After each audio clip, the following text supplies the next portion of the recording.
kongresista ang pagtuturo ng comprehensive sexuality education sa mga paaralan dahil sa questionableng mga laman nito. Pero dinipensahan yan ng DepEd. Nasa frontline ng balitang yan, si Marian Enriquez.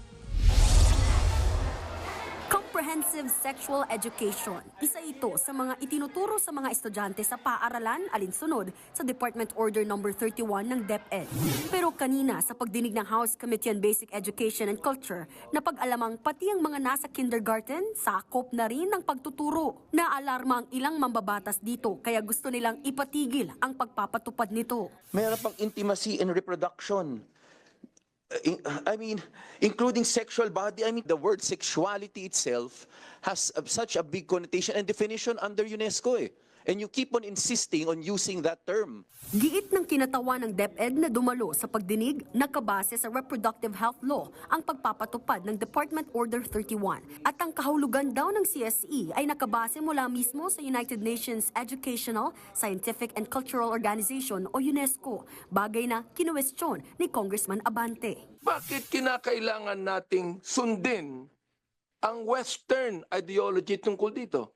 If you're going to study, Mr. Chair, yung mga members ng UNESCO, yung mga yan, most of them are actually atheists. The definition of UNESCO was used in Department Order 31 and was in fact cited, but that it ends there, Your Honors. We are not implementing the UNESCO approach in its entirety, Your Honor. Pero giit ni Abante, unconstitutional o hindi naayon sa saligang batas ang pagpapatupad ng DO 31. May I highly suggest that the DepEd finally rescind the Order number 31 because we will go to the Supreme Court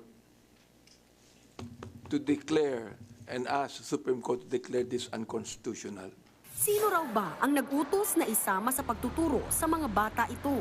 Your Honors, I do not know also, but I undertake to discover and report to the committee as soon as possible, Your Honors. Nakaalarma raw na lumabas pa sa datos ng Philippine Statistics Authority na 10% lamang ng mga magulang ang nagtuturo sa kanilang anak tungkol sa sexuality education.